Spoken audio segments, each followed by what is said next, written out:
Hey everybody, I'm David. I'm Jess. I'm the husband. I'm the wife. And we are married. 15 to life.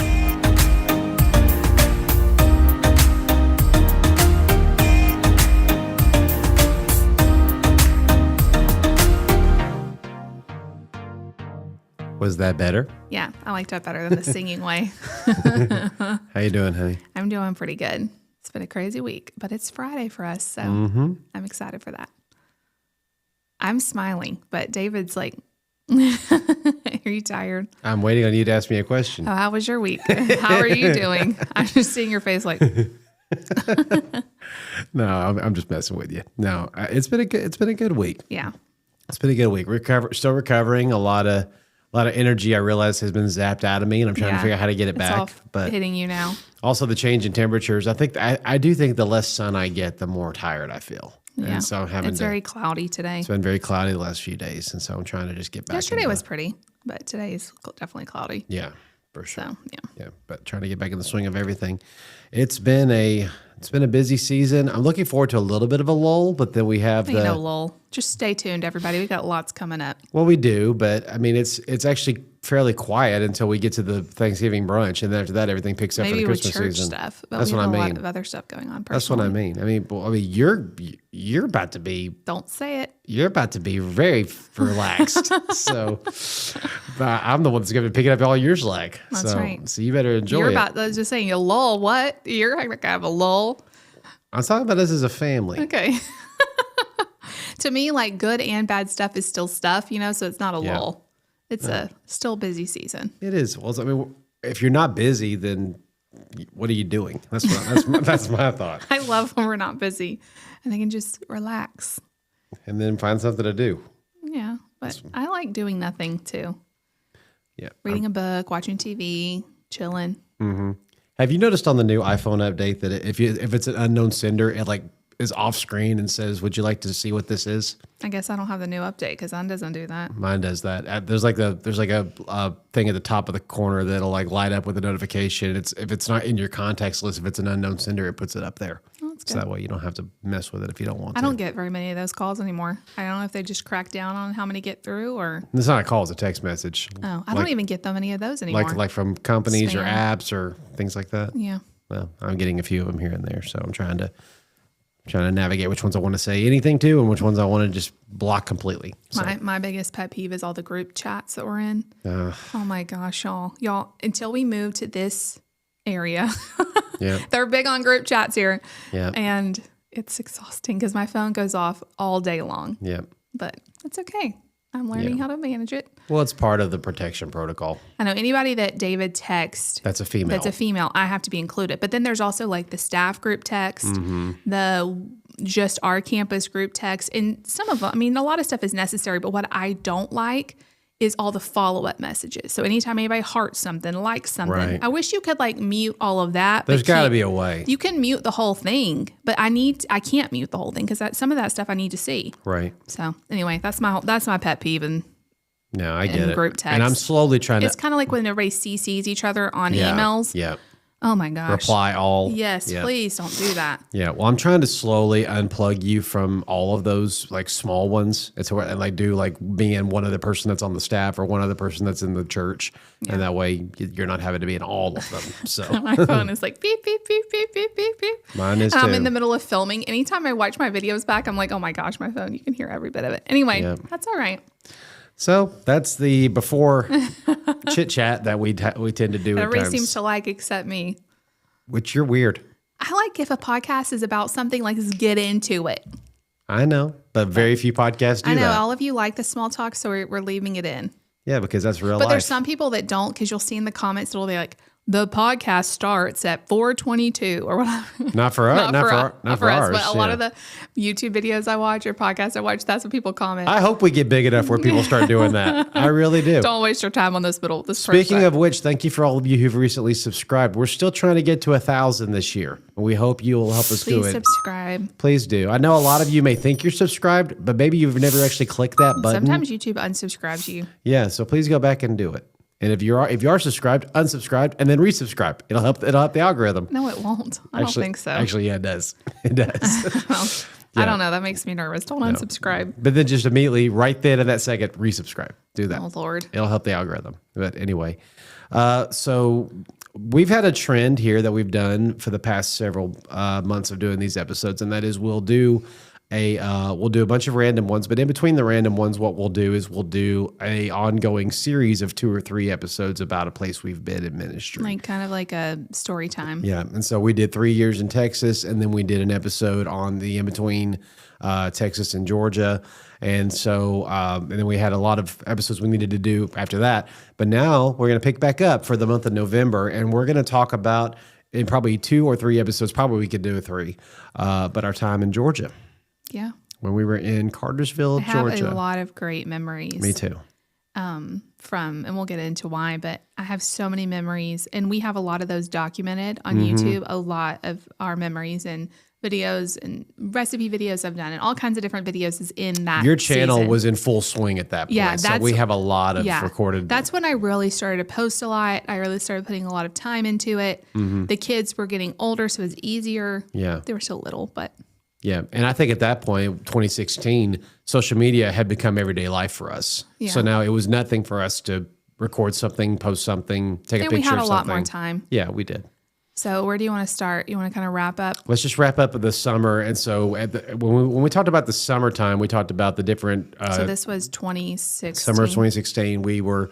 In between. We talked about the interview we did at Iowa. We talked about the interview we did. We had just left. We had left Texas. We had moved back home to Alabama for the summer, and however long it was going to be until we found a new job. Yep. And our kids were little enough that they didn't necessarily have to be in school. Nate was like preschool age, so we didn't want to put him in school until we were settled somewhere. So then we had that interview in Iowa, and we had an interview in a church in Ackworth, Georgia. No, LaGrange, Georgia.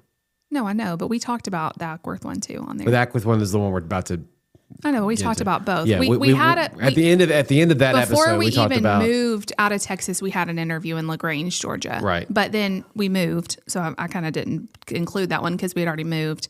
And then once we moved and we had spent the summer with my mom and dad, putting out our resume, and I remember we had like Zoom calls and all different kinds of stuff, Skype or whatever it was back then. And then we had back to back the interview in Iowa and Ackworth within like a week of each other. So. Yep. And so we did the Zoom interview with them, and then they brought us out on a weekend. About the Ackworth Church. To the Ackworth Church Faith to Faith Family Church, which unfortunately does not exist anymore. They've rebranded it and renamed it with the district. The building's still there. The building's still there. There's a congregation meeting in there that is Assemblies of God, but it's not the same church. Yeah. And we got to go out there and meet the pastors who were there, which we love them to this day. They're amazing. They're some of our favorite people we've ever served with. Yeah, they're amazing people. And so we got just the sweetest, like most down to earth, almost like they were very parental to us. Yes. Which we needed so much in that season. Yeah. And they really just let us be us. I never felt with them like they were trying to fit us into some ministry box. No. Which we desperately needed. Nate was he was 4. He was 4. Lucy had turned 2. So it was just such a breath of fresh air, even just meeting them. I remember during the interview, my mom and dad were there to help with the kids, thank God. But we went to Steak and Shake with them, and we just sat and talked, and it was so just natural. We just naturally clicked with them. And I remember us going back to our hotel and being like, I think this is it, even before like the Sunday service or anything. Yeah, we felt really good at the end of the Saturday night time because we spent most of the Saturday with them. And then Sunday morning, we got to go and meet most of the people. And just the sweetest, like... just what you think of a good old church. Yeah, like a Southern... it was a small congregation. Yeah. I remember after service, all of these older people were coming up to us saying, we want you here. We want you here. And it was so like... just heartwarming. We never really heard that before. No, it was so heartwarming to feel like they already wanted us as a part of their family. And I remember, and what I really was very great for us too is they only had a morning service on Sunday and a Wednesday night service. And so after that morning service, we kind of got to just hang with them for the day. And don't really remember what we did. I don't even know how long we were. I think we did lunch with them, and then We just kind of did we head back to Alabama that evening? no, because we met with him the next month. That next day. Oh, the next day. That's right. Yeah, in his office. I think Mom and Dad must have maybe had the. I don't remember because they weren't with us for that. That's all a blur. It's all a blur. I think we kept exploring the city. Yeah, I think we were looking around because where the church was a more expensive area. Yeah. It was more like Closer to Atlanta. yeah, closer to Atlanta, and where the pastors lived was about 20 minutes south, North in Cartersville, and so we were just trying to figure out if we were to move here, Right. Where would we live? Where would we live? And that's always like an interesting thing when you're interviewing because not only do you have to fit in with a church, but then it's like, okay, practical stuff. Right. Where are we going to live? Where are we going to have and our we kids knew in it, school? and we knew it was going to have to be an apartment, unfortunately, because we had of how we left Texas. Because how we left Texas with a short sale on our record, which means we were prohibited from buying a house for like 7 years. For like 7 years. I was on our credit, and that was heartbreaking for me. Me too. Because there was nothing we could have done to prevent that. It was just what happened. We couldn't sell our house. So looking back, it was good that we weren't tied and had to deal with the headache again. Right. But But in the moment, it was a painful thing. it was a painful thing because it was like we had gotten out of the apartment life. And so once we met with him the next day after the Sunday service, and I remember him being excited about. Yeah, because he had to meet with the board and everything. He pulled the board aside that afternoon after we left him, and it was like unanimous. Wasn't it? It was pretty unanimous. They all wanted us there, and as always, same thing we said with the Texas interview. I always gauge everything by how I feel in the service, and I gauge everything. I remember the interview process. We went to, we went out to eat with them, and I just remember just thinking to myself, I could meet with this guy every day. They were this, I'm not even kidding y'all. They're the sweetest people. They are. I still, when I think about them, there's nothing but just amazing things that I think about. Yeah. I text him off and on every now and then. I mean, I haven't talked to them in a long time, but I just love them. And, I remember but when we were going into the interview, we were still, had our feelers open for Iowa. Like we were thinking, again, there was some things that we were scared about, like living in the middle of nowhere and there's no housing available and all this. But we were still open to maybe that's where God wanted us. But once we went through the Sunday service in Georgia, I just felt really good. There was peace about it. And we're moving so much closer to home. 3 hours away. 3 hours from my mom and dad. As opposed to 16 it had been. And it was just like, oh my gosh, we're actually moving back to the South. Yes. Where people get us, the culture, how we grew up, being close to family. I mean, and everybody's going to be like, well, isn't Texas in the South? Yes, it is. But it's a whole different. But it's a different form. South, it's Southwest. It's Southwest, yes. It's a lot different and I of a culture. love the people in Texas. Yeah, we love them. Yeah. Some of our favorite people we met in Texas. Some of our favorite ministry moments of all time happened in Yeah. Texas. I have so many amazing memories of Texas. But there's something about the Southern... I remember Southern hospitality, Southern way of life. The trees. I remember us being I miss trees. The trees. And we were in North Georgia. So, I mean, the most gorgeous falls and the best weather. I loved that area. Yeah. I loved it. And we're close enough to Atlanta. So if we wanted to go down and do something big, we could. But where we ended up living was Cartersville, where our pastors lived, and it was such a small town feel. Mm-hmm. And I really miss that from being in San Antonio, which is huge. Right. To go back to how we grew up, a small town. It was close to Atlanta, but you were far enough away where it still felt small. You still felt like you were in a different part of the state. Yeah. Yeah. And I just remember going through the service that morning, working with the team that they had. Did we say you were going to be doing... Yeah. The original thing that we interviewed, because I had never done youth ministry before. And so they were looking for a dual role person. They said, we want you to come in and do what you always do, which is the worship and assimilation and digital stuff and all of that, and help us get that up to speed and bring us into the 21st century. But we really, the primary thing we need you to be a youth pastor. Yeah. And that was probably the one thing that we kind of, if anything, we were nervous about that. Well, that was probably the area of prayer for us to think about why even Iowa would still be in our thoughts, because doing something in Iowa that I knew how to do and had always done, versus now adding another element to the ministry that I'd never done before, which is be a youth pastor. I was really nervous too, because I mean, I knew you had filled in in Texas during an Yes. in-between time with youth. And you did so good at it. So I had no concerns that you would be able to do it. I was worried about me because I have this child who is just diagnosed with autism, and I have a 2-year-old. Right. And how involved can I possibly be? And in youth ministry, you really need the wife to be involved. Yes. For the young girls. Yeah, these young girls need And somebody to talk to. It was a very hard balance. And on We top made of, it work. And on but- top of that, for youth camps, youth retreats, conferences, you needed to go with me as much as possible. And I didn't get to that much. But Yeah. thankfully, we had other parents who stepped in and stuff. Mm-hmm. But I remember us going into that. It was a little bit, Yeah.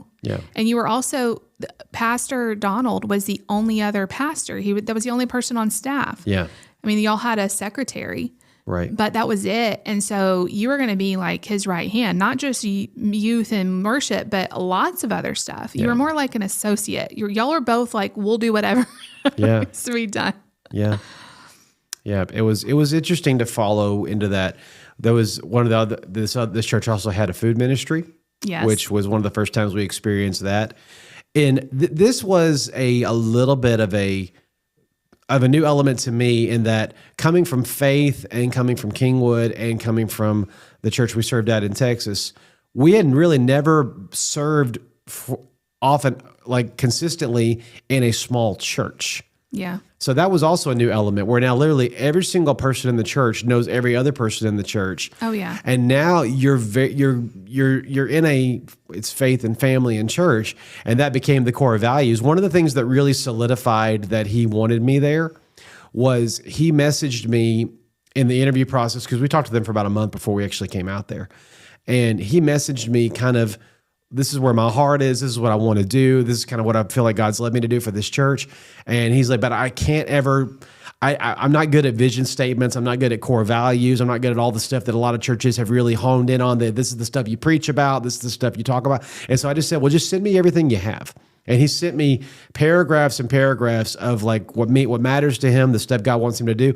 And God just began to show me how to put that into a statement and how to put that into core values. And I sent them back to him and walked him through them in the interview process. And he started weeping.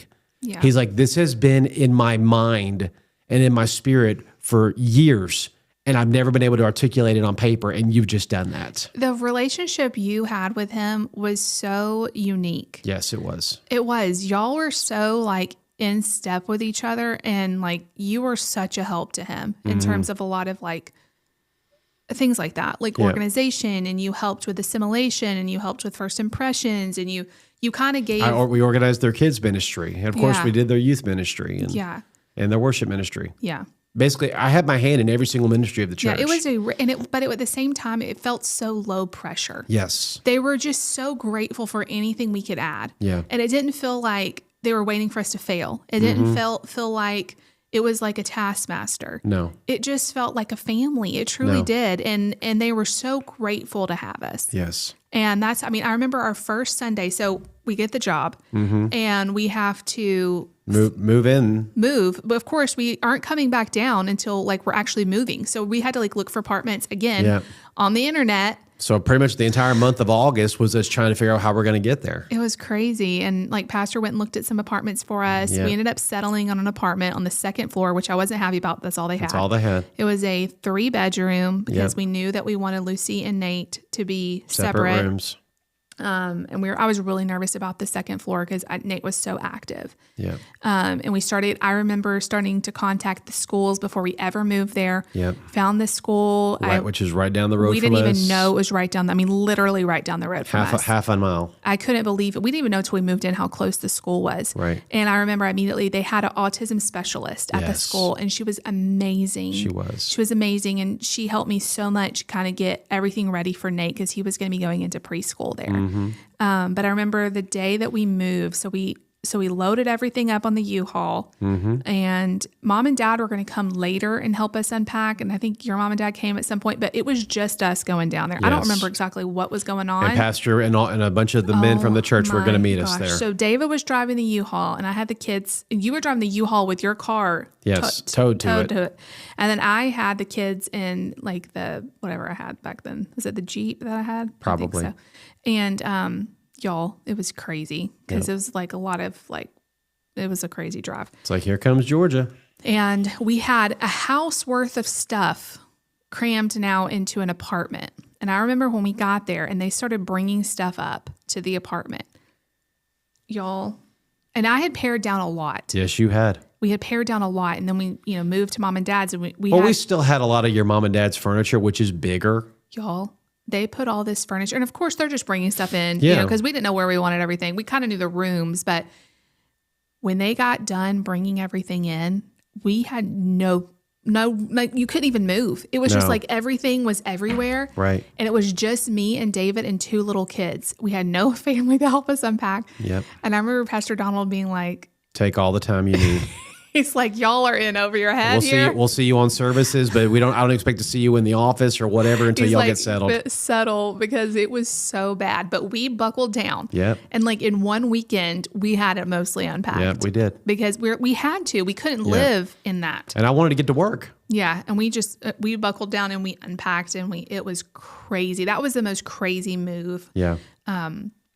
But anyway, I forgot where I was going with that. You take it over from there. So just in the process of that, then it's a thing of, okay, trying to get my bearings. And this is something that I've gotten down to a science now. The first thing I have to do is I have to get myself settled. Before I can really begin to form relationships and whatever, I need to know where's my space, what's going to be there, what's expected of me, all of that. What's initial first thing I need to start getting into, and so I'll start working on that. So I unpacked my office and began to move all that stuff in, and then I began to just try to get a battle plan for the immediate next few weeks. Just try to be like, okay, what have the youth been learning about? What worship songs have y'all been doing? Just any backstory. Like, do y'all have a set list of the songs y'all do all the time? Yeah. Just anything I can do, preparedness of that. I get all of that before I even get there if I can. But then I get there and try to do it, at least to get a sense of, okay, let me get a rhythm going, because I hate doing things day to day. I hate it. I have to at least have a semblance of a plan. I believe there's a God. I believe there's a God in that God is a God of order. God organizes and plans. The Bible says He knows He has the plans for us. So therefore, He has it mapped out how He wants our lives to be. And so I don't like coming in going, what do you think I should do today? I don't know. What should we talk about this Wednesday night? I don't know. What song should we do today? I don't know. Yeah. And there are David's very organized. And there are a lot of pastors who flow like that. Yeah, and I can't do it. I don't know how they do it. I don't do that either. I don't know how they do it. I don't think, I mean, if you flow that way and it works out, then fine, but I can't do that. And so I had to get a little bit of a semblance of some kind of battle plan for now both ministries, but also at the same time, the heart of the biggest reason He wants me there above even the ministries I'm assigned to is we want this church to grow. Right. And so there's a lot of battle sessions of Him of where's our social media at? How are people being greeted when they get here? Yeah. What's our touch into our community? And this is where He is strong, is He is an expert at people. Yeah. He is a perfect person. He's an extrovert. He's a down-home country boy. Everybody in the city knows him. He's fun at connecting with people. By the time you leave the church, if you've met the pastor, you love him. He's funny. He's, he makes you laugh, smile. Yeah, he's just a great guy. And he had originally been a construction person, had his own building company. In between, which was awesome. And there was a lot of time, and he had pastored, I think, 3 churches before this one, but in between this church and the previous church he pastored, he ran a construction company. And so he was just like, I felt the Lord lead me to step away from ministry for a while, and I did this, and now I'm bringing that experience here. And so a lot of the repairs that need to be done around the church, he would do them. Yeah. They had just bought a piece of land behind the church they wanted to expand onto and do stuff on. We were really excited about that this pastor had a dream, had stuff he wanted to see happen, and I want you to come in and help me facilitate and make that stuff happen. Yeah. So. And I remember our first Sunday. Well, first of all, I forgot this part and I just thought of it. Remember, Nate had just broken his elbow right before we moved. Oh. Okay, we're not going to go into that. David gets so sad about it. It was the worst as a parent because I think it was one of our kids' worst injuries they ever had. I mean, he had to have surgery. He can't talk to us. Yeah, we don't, still to this day don't know how he did it. Somehow he fell or something. Anyway, so he broke his elbow. They had to put him to sleep and do surgery to put a pin in it. Well, then we move. Yeah. And he still, I forget how many months we had to wait before they could take the pin out. And so we are moving into our apartment and he's got this big old cast on, which didn't slow him down at all. No. It did not slow him down at all. We move and through all the insurance, we tried to like get it all set up so that we could just go to someone in Atlanta. And our doctor in Birmingham was helping us go to someone in Atlanta to do that surgery, but we couldn't get insurance worked out in time. No. So we ended up having to go back to Alabama for like a weekend to have him do this surgery, which y'all, that was just letting your kid go back into surgery. And you can't go with them. Was the absolute worst moment as a parent. Like I trusted them. It was a great hospital, but your kid is going into surgery. Yes. But anyway, I remember the first Sunday we were there, they had a cake for us. Do you remember this? I do. And they had us stand out in the foyer and everybody came and greeted us and hugged us. And I just remember feeling like, how welcoming is this? I know. It was so touching. I just remember thinking like, this is like a faith family church. It was just, we felt so embraced. Yeah. And I remember Nate like running around with his cast, and Lucy was tiny. She had just turned 2. Yeah. It was just looking back now and thinking of them being that small. It was just so precious. And thankfully, I was so nervous about how I was going to balance everything with them. But the nursery workers were amazing there, had a nursery. And they would watch both of them in the nursery on Wednesday nights so I could go into youth.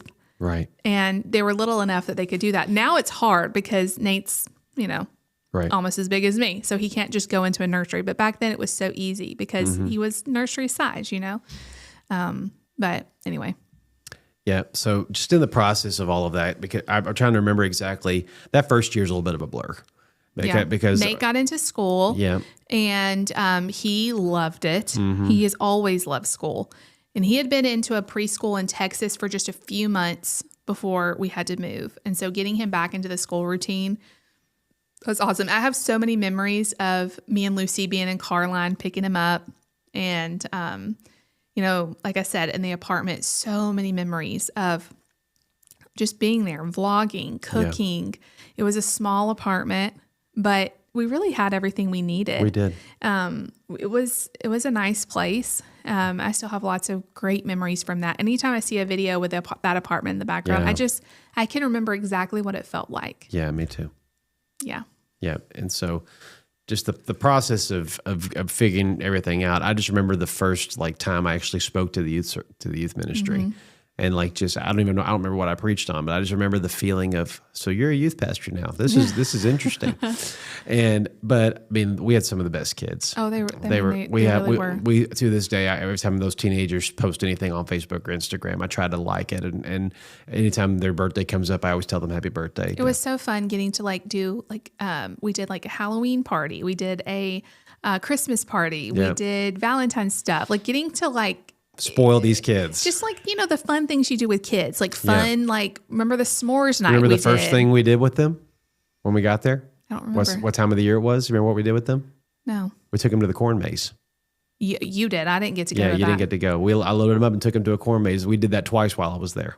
Yeah, I never got to go because again, we had a 4-year-old and a 2-year-old. They had just met me, and they had a leader before me that was doing a lot of the stuff I was doing. I don't think he did the worship, but he did a lot of the stuff I was doing.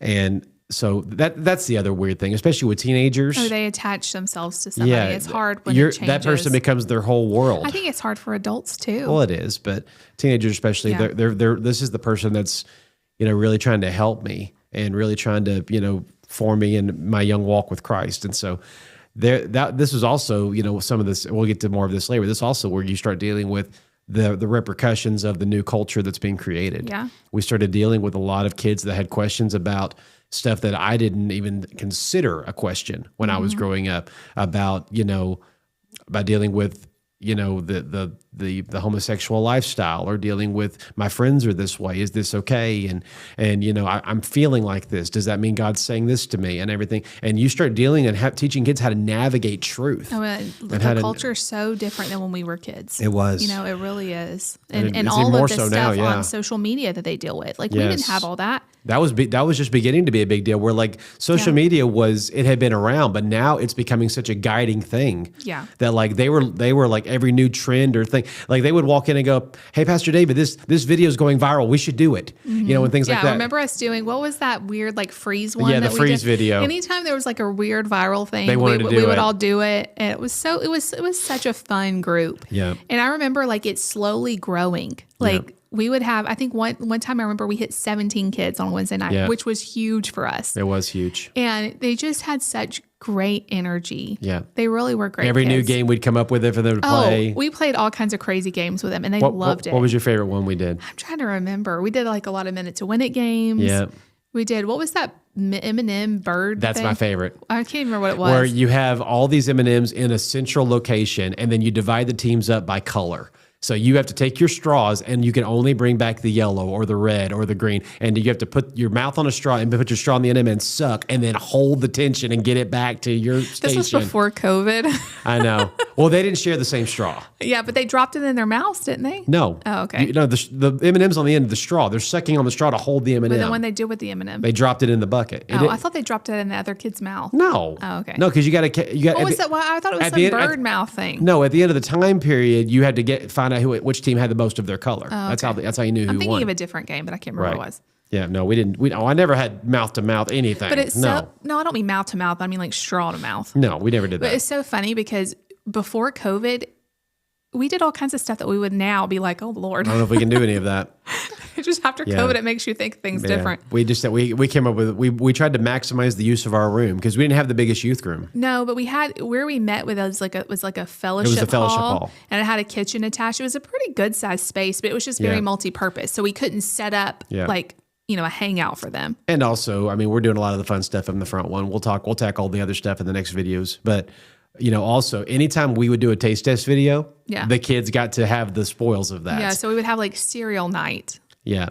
We really tried to have like fun things. Yes. Like we really were like, what can we do? So we'd have like a bunch of cereals that we had used for a taste test that they could have like cereal that night or we really tried to be creative. But these kids also were hungry spiritually. They wanted to learn how to pray. They wanted to read. We got them all Bibles one time. We got them all Bibles. We walked them through the tabernacle, and they got to eat like the kind of bread they would have had in the tabernacle, and they got to actually see what the light would have been like and everything. That was a fun night. I remember that very distinctly. Yeah. So we had a lot of really good opportunities, but also because being a part of the AG, you had fine arts, you had youth convention, you had youth camp. Which those were all outside the church in different, bigger churches.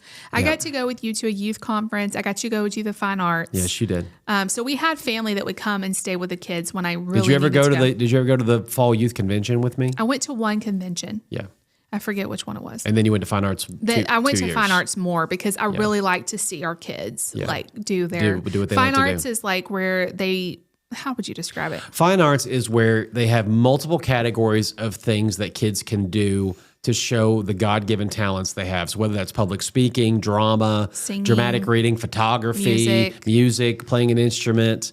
And now they've got rapping now. They've got stand-up comedy. It's exploded Puppetry. now. Yeah, the only thing I don't like about fine arts and the thing that the AG is really trying to address right now is the lack of the competition aspect of it. Used to, it was very much, you're competing against yourself, how good you can do. You'd receive your rating from the judges, and then people would celebrate you. That's the original standing that it had.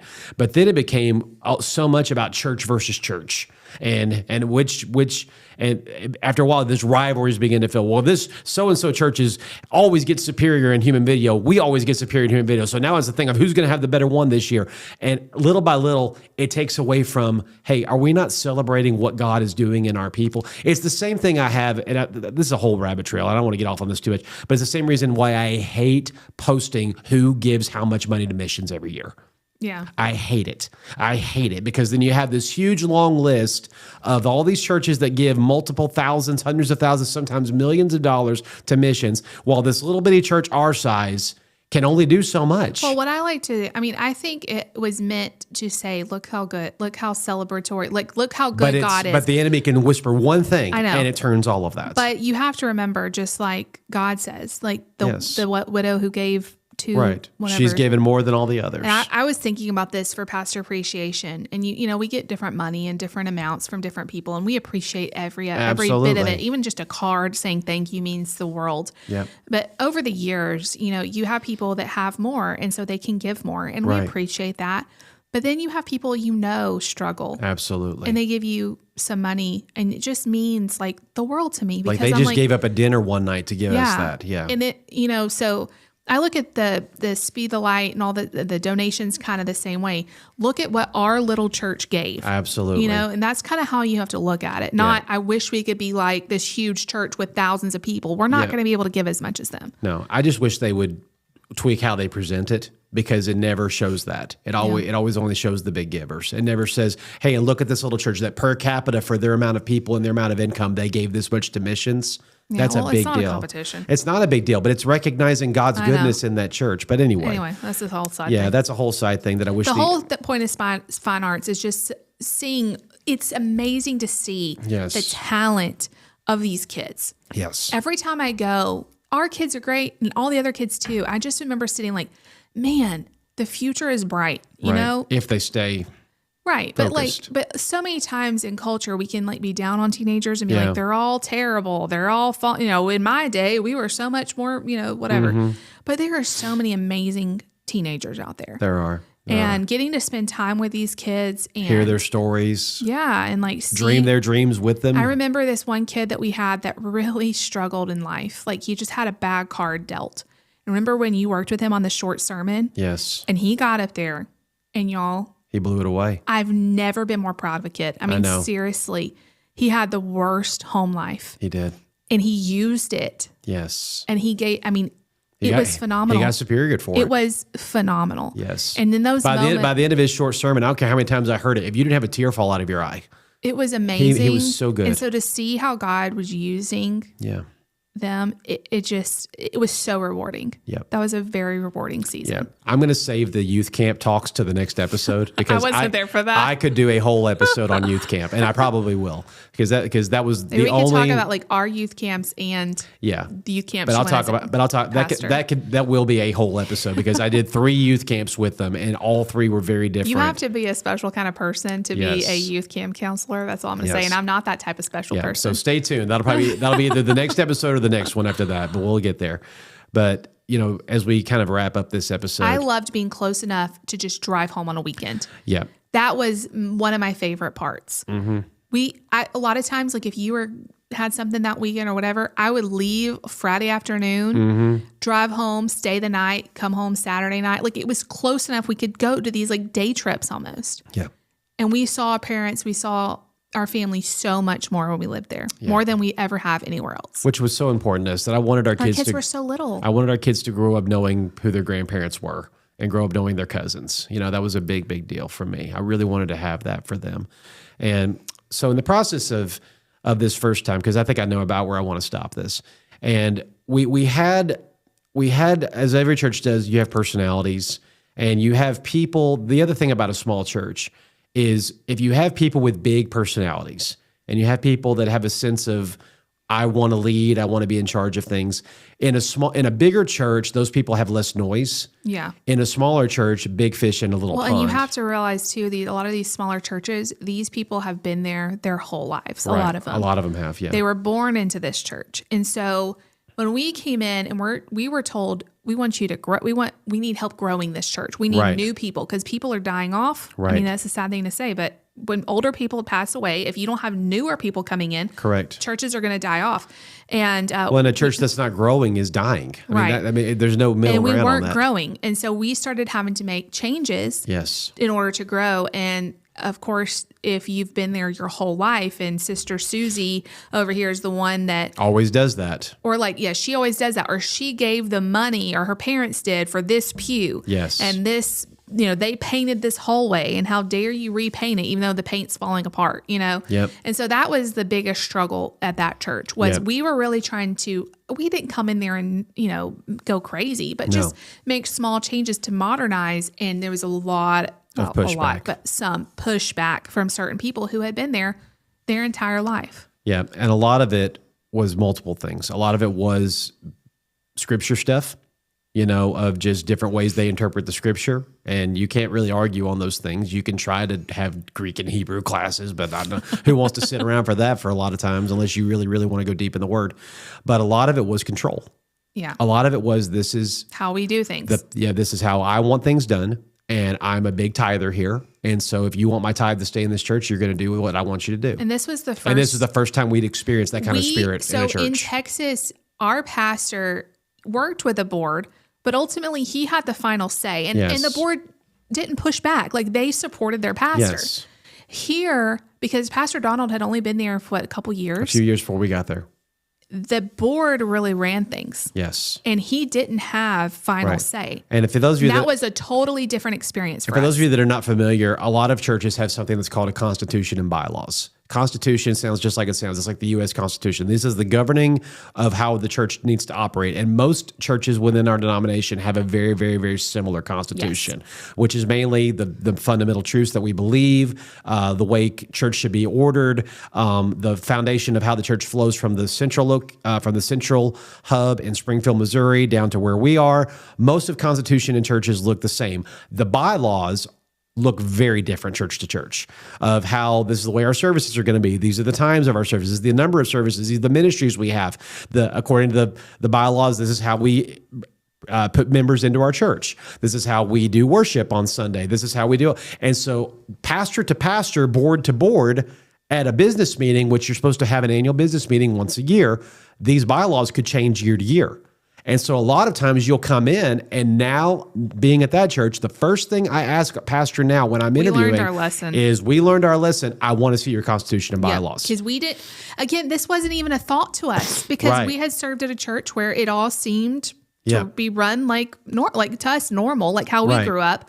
The pastor it's not board led, it's pastor led. Yes. In working with the board. Right. Here it was totally different. And so now we know we need to see the bylaws before we agree to come, because that was the biggest headache. In their constitution and bylaws, the board could fire us even without the pastor wanting us fired. Correct. And we did not know that. He did not know that. We did not know that. He did not know that. And talk about a terrifying thing that we had to learn. Now that didn't happen, but the thought that it could, because some people, in our denomination, I feel like most churches are pastor led. Yes. We believe that the pastor is the head of the church. Yes. He's the one hearing from God. So he should be the one choosing the staff, whether they hire, fire, whatever. Now the board gives their opinion, and the board counsel. of deacons, the board of elders, and then we're not going to do a whole church government. We could do a whole church government episode, but the biblical role, the way the Bible says a board is to be in place, is that those who are in the fivefold. Those who are in the fivefold ministry, their job, according to Ephesians 4, apostles, pastors, evangelists, apostles, prophets, evangelists, pastors, teachers. There we go. There you go. In Ephesians 4, the Bible says that their role is to equip the saints of the church to do the work of the ministry. So their job is to be locked in with God, learn the Word of God, teach the Word of God, declare the Word of God, and do ministry, and at the same time, reproduce in people, this is how you do ministry. This is how you witness. This is how you give. This is how you worship. This is how you pray. And when you go out in your community, your job is to go out and bring people to church or minister to them where they're at and continue to lead people to Christ and then teach them how to do ministry. So you're reproducing what you are. This church, according to the Constitution and bylaws, said the pastor is in place via the vote of the people, and the board is responsible for the workings of the staff. That's what these bylaws said. And so when I got there, the pastor hired me with the blessing of the board, and the board ratified and said, yes, we want David here. So he thought in his mind, I've made a decision. The board is supporting me. This is the decision made. What he did not know is that according to the bylaws, the board had the authority to allow him to hire me. Right. And so he is under the assumption that it's a pastor-led church. And then when we finally dug into the bylaws, and guys, it was a one-sentence line. Yeah, I mean, it's easy to miss. And it's all hard to read. Yeah, it's all in the almost King James verbatim, because that's the way a lot of bylaws are written. And so, but it said the staff pastors are under the direct supervision of the board. That was the line. Which is y'all don't know how terrifying this is. You don't even know. Because then that means I can come to my pastor and have a meeting with him, and him say to me, David, this week I want you to do this because this Sunday is this. And I will leave his office and do exactly what he just asked me to say. And then the board members can walk in on Sunday morning and pitch a fit and go, we didn't want this. Right. And you're fired. Yes. And so after about 2 or 3 of those instances happening, The pastor and me and the board got together, and the board said that this is the bylaws. This is what it says. And y'all, one of my favorite moments as a pastor and as a member, as a minister, is I took my Bible, dropped it on the bylaws, and said, which one's more important? Yeah. Because that's not what the Bible says. The Bible does not say this. You are running your church out of order according to the scripture. And so it either needs to get into order. And I told them, I said, because here's the thing, they would said, well, we understand, but that's not what the bylaws say. You're right there saying you don't care what the scriptures and the Bible says. You are running this church by the bylaws, whether the scripture says that or not. And I said, that is so dangerous. Yeah. And I remember like that it was such a big thing. That was our biggest struggle at that church, because the board, again, did not see things the way that the pastor saw that. And the pastor is the one that has the vision. And so we were kind of caught in the middle. Right. And, and the pastor didn't want this. No. He hated all of this. And I remember like us having to go to the assemblies and have to try to get help in order. Yeah, we had to call the district office because they have what's called district presbyters. And district presbyters, their main job is to oversee a region of pastors, walk into their churches, help them, counsel them, encourage them. If any issues, if there's a problem that arises, they step in and provide from the district. This is the leadership, and this is where the pushback began happening, because all of a sudden the board realized, wait a second, we're in Assemblies of God church. There is an authority over our church, and they have the pastor's back, not ours. Right. And they didn't want to hear that. Right. And so there were several times in this church's history that issues would arise, and they would pull me aside and go, Pastor David, I really would love it if so-and-so would do a solo today. Pastor didn't tell me that. And we don't just throw people up on solos without hearing them practice. We don't, that's a disruption in service. Absolutely. But again, if it's their granddaughter. And if they're big tithers, and y'all, this is the politics of church that we hate. Yes. And this is the stuff that is not biblical. And you don't hear a lot about it. And this is what drives people away from churches, because the smell of this, they sense it. Yeah. When people come in and they're looking to be a part of your church, and they just all of a sudden feel when this person's in the room, they just have this loudness about them. Or there's this person that when the pastor says something and then they walk out and you hear the sputter of, can you believe the pastor wants us to do this? That's not what my mama did, and that's not what I did. And when they hear that, they leave and they'll never come back, because they don't want to be in a place where people fight with each other. Yeah. And there was a lot of like legalism as well. Yeah. We had board members telling our kids that you they can't couldn't wear a hat in church and all this stuff. And then the kids would leave. And I'm like, and we never see them again. What are y'all doing? You're letting a hat on a Wednesday night service run these children off. I remember just being so upset. And so, as much as we loved our time in Georgia, this was a huge lesson to us. Yes. And we had never really had to worry about this kind of stuff before. And now we do.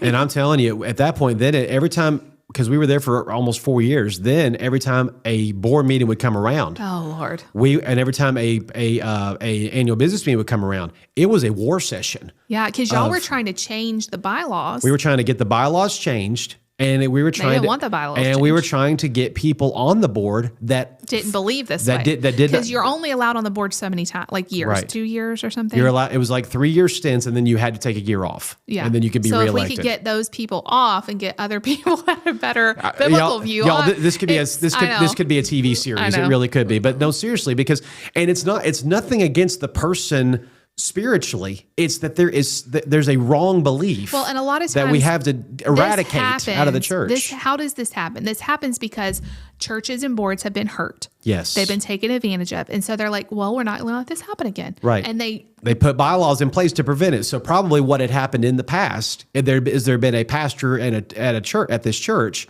who had ruled it with an iron fist and done it to detriment. And so the board, out of fear, said, we can't let this happen again. So we're going to put these things in place to help protect us and protect the I just remember everything being a fight. We tried to remodel things, and we did. Like, ended up being a beautiful, like, by the time we left, it was night and day different. It was night and day different. Beautiful kids' hallway that was just amazing. We had a reception area for coffee and people that could come and all in. This stuff. But everything was a fight. Every single thing. Moving a piece of furniture in the foyer was a fight. Yes. It had been there from like the 60s. Yes. And so everything we did, it just felt like it was a huge ordeal. Yeah, it was. And so, but again, having the support of our pastors. Yes, that was the everything. whole time. they never made us feel like we were against them. They always had our back. And that was I will take priceless. that. I will take that night and day. Yeah. Yeah. Yeah. Because it was frustrating to me. And there was a time I grabbed the mic at a business meeting and stood up and said, y'all, have you ever read the scriptures? The Bible says what this man holds. The Bible talks about the mantle this man carries. The Bible talks about his role in the church. And what we're talking about right now is completely against Scripture and is completely against the role he's supposed to play. His hands are tied. You're not letting him pastor you. You're holding him hostage via a piece of paper that's not even biblical. That sermon you did with where he held up. Hands on and hands up. Y'all, it was the most powerful message I think that David has ever preached that everybody needed to hear. And I was in children's church, so I started doing children's church fairly soon. Yeah. We kind of all took turns for a while, kind of like we're doing now at our Originally, church. the pastor's wife did it. She did it, but I'm like, she doesn't need to be doing it. Yeah. She needs to be. And finally, we talked to her. And finally, we talked to her and she said, had a gorgeous voice. She also sang. Yeah, and finally, I talked to her and I said, "Where do you want to be?" She's like, "I want to be with my husband. And I want to sing." I was like, "Well, then Jessica's going to take it from you. Let her have it." I didn't mind because I had my kids with me, and I actually loved that season of you being. You still love doing it. I still love doing it. But I was in children's church that day, and the pastor's wife called me on the way home, and she was bawling. And she's like, the message that your husband preached, she just was like, we needed it so bad. She was just crying. Mm-hmm. They had been through it. Yes. And the whole message was about, in the Bible where Moses had the staff raised and Aaron and her had their hands under him holding his arms up. And Joshua is fighting in the valley with the other Israelites, and as long as Moses' hands were up, Joshua and his men would win. And the moment Moses' arms got tired and dropped, Joshua would begin getting defeated. And David had Pastor Donald hold up this staff, and his arms were getting tired. Yes. and I began draping from that staff water bottles filled heavy. And on each one of them said like youth ministry, children's ministry, care ministry, all the ministries of the church. And now by the end of the sermon, 12 bottles, half full or more full of water. You could see him struggling. He's hanging and holding them. And I said, who's going to come take the weight off this man? And they ran to him. Yes. And held his arms up. And it was just so powerful.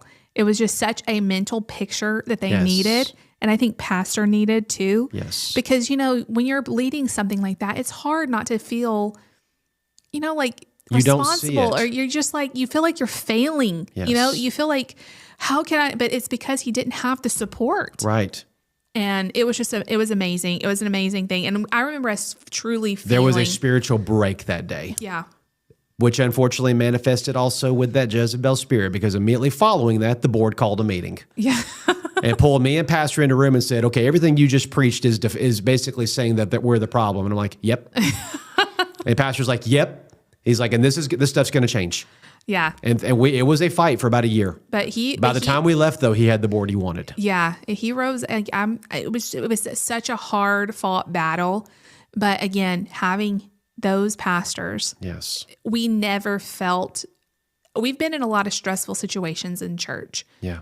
But when you have the support of your pastor, it's everything. It's everything. I would go through any other fight before losing that, because we've had that where you feel like your pastor's against you. Yeah. And it's the worst feeling in the world. It is. Because you don't, it's just such, it's like, why am I sacrificing my family, my time, my energy, my resources? Why am I sacrificing all of this for a man that doesn't even really want me here? Yeah.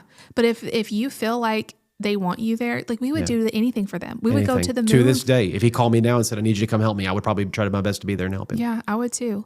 And we just have so many memories. I remember like they would have Christmas parties at their house. Yeah. We would go over there. They would come to our apartment and we'd have meetings. And it just, I don't know, it was just such a sweet season. Even though we had all the drama with the board and everything, it was truly like a friendship we had with them. It was. And it was such a healing time that we needed after the really hard season we went through in Texas. Yeah. It was the epitome of Elijah, Elisha. Yeah. Or Paul, Timothy. And whatever, really, honestly, guys. Having a master. And there was a point, I'm not going to, it didn't manifest because of COVID. And we don't want to jump to the end, but COVID is the reason we left that church. We truly thought that we were going to be there forever. We were. And the plans were even being put into place that he was going to retire within like a decade and I was going to take the church. Yeah. And we truly felt like that was going to happen. Yeah. And so we were rooted. Like we were going to die for that church. Yeah. And we put I mean, when you're in that many ministries, our hand was touching everything. You have such ownership of it. You have such heart attached to it. And again, you probably were like, well, then maybe y'all were probably the problem. Well, here's the thing. There's a difference in having ownership and demanding ownership. No, we didn't. I meant ownership in terms of like heart ownership. We cared. That's what I mean. Like if you were serving in that ministry, but the way me and Jess run ministry and the way our philosophy of ministry is we are the organizers and the facilitators. The people doing it are the ones that own it. And so we want people to come to us and go, this is an issue we're having. How can you help us overcome this issue? We don't walk in and crack the whip and go, you're going to do things our way. And we don't walk into a church and change things immediately. No. We change it like gradually. You know, the whole thing of moving the piano 1 inch at a time. And have we ever told that story on here? I don't know. I don't remember. If you want to make change in anything you're doing, whether it's church, business, whatever, you do it gradually. Now, if there's a nightmare situation tomorrow and you got to make a dramatic thing, that's different. But if it's like a pet peeve thing, there was a church that the piano was in the middle of the stage and the pastor wanted it moved to the side. And so, but this is my granny's piano. Yeah. I've always played this piano. And every time we try to move the piano, we get in trouble. The previous guy came in, he wanted to move the piano. And he moved it one Sunday and then he didn't last the next day. So the pastor was like, okay. So every single week he would come into the sanctuary and he would move it 1 inch. And he would move it 1 inch every single service. And y'all, this is like a big stage. So 1 inch, you barely tell it's been moved. Well, at Christmas, after several months, people would come back. They hadn't been to church in a year, and they came up and said, who moved the piano? Because it was where he wanted it to be. But the congregation never noticed, never noticed because it was moved so gradually that by the time. And so we've always adopted that. Literally every church we go into, unless the pastor pulls me into his office and says, I need this changed tomorrow, I always talk to him and go, where do you want to see this in 6 months? Yeah. Or where do you want to see this in 3 months? And some stuff he'll be like, I need it to change now. And some stuff he'll be like, this is okay if it never changes, but you can work on it if you want to. And we always try to formulate a plan on how to gradually turn. My dad taught me this. The bigger the church, whether historically or size-wise, the slower the ship has to turn. Yeah. And so we have to plan accordingly. And so when it came to all the ministries, we'll get more into the nitty-gritty of the day-to-day operations in the next episode. But just the big picture perspective, we tried to determine as his associates and as the people that are really trying to make his vision come to life, we were like, okay, within the kids ministry, youth ministry, worship ministry, tech ministry, outreach ministry, care ministry, food ministry, all these ministries that we had. I can't believe I just named them all that fast. That's pretty impressive to me. But in all of that, okay, which ministries should turn at what speed? Which need to change the most? How are we going to change them? Who are we going to put into place there? Who's going to volunteer to serve in these places? And it's like a never-ending jigsaw puzzle that you're always moving. The board was, and some of the people in the church were. There was a lot of really good people there. There were. We love those people. There were so many good people, and I remember coming in and immediately having friends. Like, yes, you know, they were just so welcoming. They valued a lot of the stuff we do. It was probably one of the easiest moves in terms of just feeling a part. Yes. Moving here, you guys know it's been hard for me, like just to feel part. There, I immediately felt part. It was a church culture we understood. It felt so much like home. Yes. And so, I mean, I remember like one of the first, I think we got there in September? Yep. In December, they had like a tablescapes, all the women decorated, and we had teams. Mm-hmm. And I was on a team, and man, you get to know people like so. Do. And I spent like decorating. We would have ladies' breakfast once a month, and you just get to know people at a small church. I feel like really fast. Yeah, we took a note from Kingwood, and we began doing grow groups and life groups there. Mm-hmm. And so we began developing, opportunities for people to get together and fellowship. And one of the things that we love to do was go to the people and go, what kind of stuff do y'all want to do? What kind of stuff do y'all already do that you love to do that we can actually make a grow group out of it and you can invite people to come to it? And man, when we invented Game On. Oh yeah, it was so fun. Our Game On small group. It was like a fun game night. It was a game night. Everybody would come and you would play either a big group activity game or you would split up and do separate board games. But what we really were known for is we did life-size versions of board games. Yeah. So we created Battleship and Kerplunk and Trivial Pursuit and Candyland and games like that. That the whole fellowship hall was one huge game. Yeah. And people would walk in and go, "Whoa, this is really cool. Nobody's ever done something like this before." And it's those kind of stuff that just, and we did Family Feud, we did Password, the We did a newlywed game. Yeah. Yeah, just, and people would look forward. It became must-attend stuff. We had a packed house. I remember us doing like the taco fundraisers. Yes. And the nacho fundraisers. We would make tons of tacos. Nacho average fundraiser. Yeah, and we would have nachos, and I'd make so much ground beef and cheese and everything. And our teenagers would help you because they were the ones raising the money. Yeah, y'all haven't lived until you tried to organize teenagers into a line of making food. Yeah, making food. But it was just really a fun. Yeah, it was just a fun season of our life. I know we have the drama. You have drama everywhere. Yeah, and the biggest stuff we did in this first episode, there was some miniature things we'll talk about in the other ones in terms of actually dealing with individual people, but yeah, the overarching nemesis of this church was that. And just they were so set in their ways because they had been around for so long. Yeah, and they wanted the church to run the way they wanted to run it, it's like they wanted it to grow, but they didn't want to do the things that needed to happen in order to have it grow. Their definition of growth is somebody comes in, changes to fit our mold, and thank God they're here. Yeah. As opposed to what can we do to get as many people into the building as possible, and then let them try us out. And if they stay, they stay. And if they leave, they leave. Because this is the thing. Don't we update our homes? We don't have it decorated since the 70s, right? Like, you want people to come in and not feel like uncomfortable. Like you want it to be clean. You want it to be updated. You want it to be fresh. You want the kids ministry to be safe and, run a certain way. And so that's kind of our priorities because I remember Pastor Donald saying so many times, I'm not worried about any of y'all's salvation. Y'all are saved. We're trying to reach all of these people out here who aren't. That's and we need to get them in this building. And I think it's not that they didn't want that. They were just scared. Well, also because it was a simple family, a lot of the families in the church were, it was a smaller church, but probably 50 of the 70 or so people we had were either really good friends or family. Yeah, it was all connected. This is our church. And so we don't want people coming in. Yeah. Because if people come in, then they're not us. Yeah. And so you have to fight that off too. It's an interesting, because I get it.